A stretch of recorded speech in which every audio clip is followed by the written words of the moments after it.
Pour ne rien manquer, abonnez-vous maintenant. Il est 8h43, nous sommes ensemble jusqu'à 9h avec Michel Onfray qui nous fait le plaisir de rester jusque-là. Vous le retrouvez d'ailleurs au passage chaque samedi matin de 10h à 11h, c'est un grand moment avec Stéphane Simon et la revue Front Populaire bien sûr. Nouveau rendez-vous depuis quelques mois. Éric Nolot et Guillaume Bigot se sont joints ainsi que les auditeurs qu'on va retrouver dans un instant. Première question, tiens avec vous Éric Nolot. Oui, tout à l'heure, Michel Onfray, une fois n'est pas coutume, je faisais preuve d'optimisme. Je saluais 2 hirondelles à gauche, la victoire d'une dissidente PS contre la NUPES et le retour de Bernard Cazeneuve qui essaie de ranimer un peu la social-démocratie. Je sais que ce n'est pas votre tasse de thé, y compris à gauche, mais est-ce que néanmoins vous estimez que c'est un moindre mal par rapport à une certaine extrême gauche qui a pris le pouvoir sur la gauche depuis longtemps maintenant ? Oui, je préfère effectivement cette gauche-là, je préfère, disons, cette gauche-là à celle de Mélenchon. Simplement, pour moi, c'est pas la gauche. Ce sont des gens qui défendent les mêmes idées qu'une droite maastrichtienne. Et c'est bien dommage. S'il y avait un nouveau logiciel à la gauche, si la gauche avait envie de penser, ce qu'elle devrait faire depuis 1983, en 83, Mitterrand a constaté qu'il était incapable de gouverner et il fallait une idéologie de substitution et il l'a trouvé en allant chercher Bernard Tapie, en allant chercher le Guizot, enrichissez-vous, etc., etc. Donc je pense qu'il y avait quelque chose à faire sur tout ce qui est aujourd'hui, ce que j'appellerais réification, la transformation de tout en chose, ce qui fait le fond de commerce du capitalisme pour le coup. Et l'idée que la gauche aujourd'hui défende l'allocation des utérus, la vente et l'achat des enfants, la possibilité de coucher avec des animaux, on en parlait tout à l'heure, si en effectivement Espagne, en Espagne, oui, oui, mais enfin bon, avec Émeric Caron, c'est pas fait non plus. Non, mais avec Émeric Caron, on avance. Tous les antispécistes vont dans ce sens-là. Le penseur de cette question-là s'appelle Peter Singer, dans un livre qui s'appelle La libération animale, et c'est la Bible, si je puis dire, des antispécistes et des échos de l'écologie profonde. Donc, est-ce que vous pensez qu'on peut reprendre un programme de gauche à nouveau frais sur cette base social-démocratie où il faut rompre totalement et réinventer quelque chose? Ni la gauche mélenchonienne, l'extrême gauche, ni la gauche social-démocrate dont vous avez signalé des errances depuis 83. Mais moi, j'ai jamais été communiste, j'ai jamais été marxiste, donc je cherche pas de ce côté-là. La social-démocratie m'intéresse, mais si c'est pour défendre la droite, avec les idées de droite, avec un peu de sociétal qui ferait la différence, et encore, cette droite maastrichtienne, elle est sur les mêmes logiques. On voit aujourd'hui Juppé et Fabius, c'est un peu la même chose. On voit Hollande et Sarkozy, c'est un peu la même chose. On se dit, où est vraiment la gauche? Il y a un vrai problème avec le peuple et avec l'Europe, dans cette gauche social-démocrate. C'est-à-dire qu'elle ne célèbre que l'Europe et elle n'a pas le souci du peuple. Donc, tant qu'on continuera à croire que Maastricht, c'est l'horizon indépassable et que le peuple, finalement, c'est une variable d'ajustement, moi, je ne défendrai pas ces gens-là. Oui, tiens, question sur la gauche, c'est Richard, auditeur à Toulouse, qui est avec nous au 0826 300 300. Bonjour Richard. Bonjour à vous. Bonjour. Michel Onfray vous écoute, hein. Oui, j'avais une question en fait qui me taraude depuis un moment, quand je voyais surtout la bienveillance qu'on avait avec les Black Blocs, surtout de la part de la police, et je me suis dit, ces ordres qui ne viennent pas d'en haut, comme le disait le syndicaliste de la police sur une chaîne télévisée, pour les arrêter. En fait, je me suis posé la question, je me dis, est-ce que finalement, la NUPES, aujourd'hui, avec son immigrationnisme aveugle, on va dire presque à la Soros, pour faire simple, le wokisme avoué, un européanisme inconditionnel qui, de fait, est pro-US, et une négation de la France, est-ce que, quelque part, c'est pas un allié objectif du macronisme tel qu'il existe, hein? La NUPES, oui.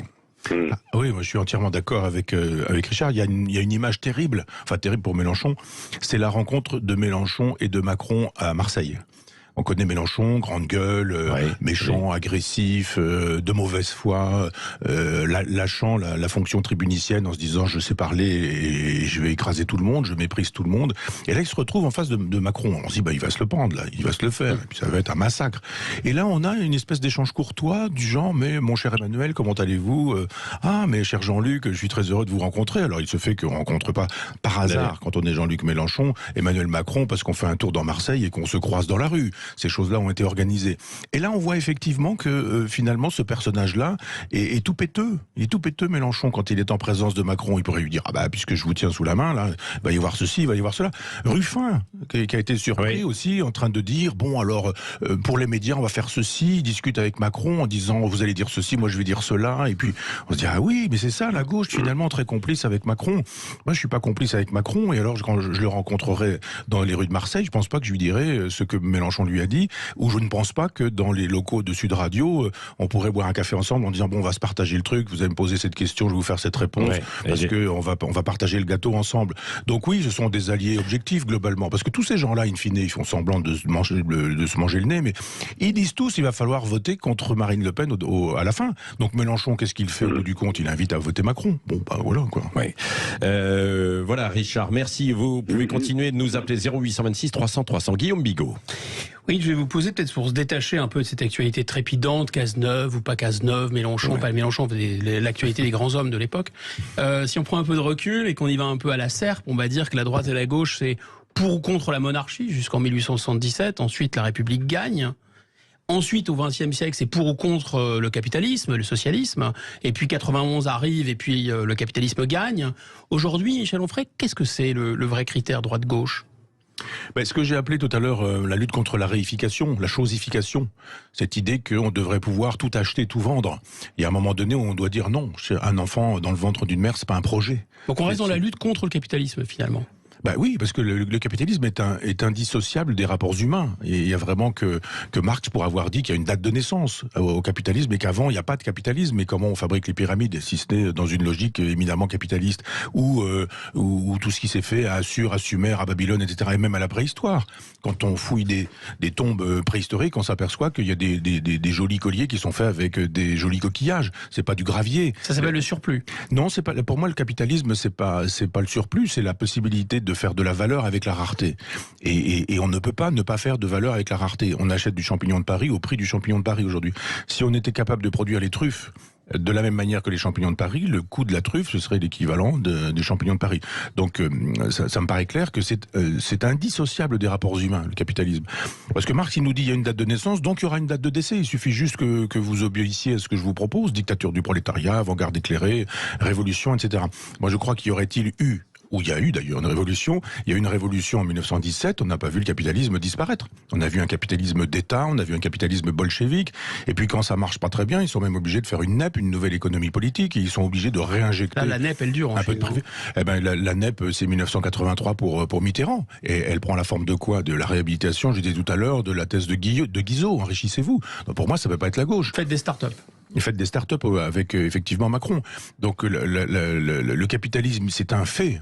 C'est factuel, c'est pas une date de naissance avec une date de décès, c'est factuel, c'est indissociable de l'homme, et oui, bien sûr que... Mais pour le coup, la gauche, Michel Onfray, mais ce que vous dites aussi, c'est que la révolution numérique, qui est aussi une révolution génétique, la génétique et l'informatique, c'est des combinaisons d'informations, est en train peut-être de promettre demain qu'on va produire autant de champignons rares, enfin on va abolir la rareté, on va produire des truffes, voilà, autant qu'on veut.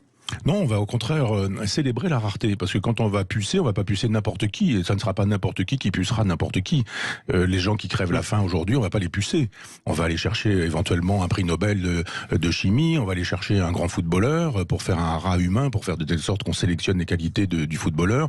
On va fabriquer des élites et des aristocraties, et on aura toujours un petit peuple qui, lui, sera au service.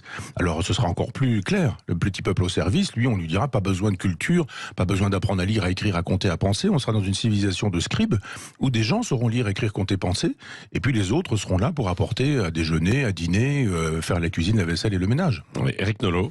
Ce que vous documentez livre après livre, c'est le dérèglement du monde, et même un dérèglement accéléré du monde. Vous utilisez volontiers d'ailleurs le mot de décadence. Mais est-ce que la solution, selon vous, peut encore se situer à l'échelle nationale ou internationale? Ou est-ce qu'il ne faut pas se limiter à une démarche, alors je dirais pas personnelle, c'est pas individualiste, mais par plus petite communauté? On a l'impression que le grand soir est désormais hors de portée et qu'il faut se contenter peut-être de démarches plus restreintes, plus limitées. Il y avait chez Foucault et chez Deleuze et Guattari des choses intéressantes sur la question des microfascismes et des micro-pouvoirs. Je ne crois pas à la possibilité d'une résistance massive en disant il faudra changer d'État ou changer de chef de l'État, et puis là on va infléchir la politique, on va en mener une autre, un peu la jurisprudence Éric Zemmour. J'arrive, je fais les choses pour arrêter la décadence de la France, je remets tout en route. On peut pas penser comme ça. On peut en revanche se dire, moi dans ma vie quotidienne, je vois le surgissement de ces microfascismes socialisme et je peux organiser des micro-résistances. Ça invite à l'exemplarité plus qu'à la révolution. C'est pas croyez en moi, mettez-moi au pouvoir et puis demain ça va changer. C'est de dire, vous, là où vous êtes, est-ce que vous ne faites pas quelque chose pour que justement la réification elle avance? Faites de telle sorte que ça ne passe pas par vous. Et vous verrez que c'est tout à fait gênant pour les gens du capital. On n'a pas mis par hasard sous le titre Front Populaire « Soyez résolus de ne plus servir et vous voilà libre », cette phrase de la Boétie.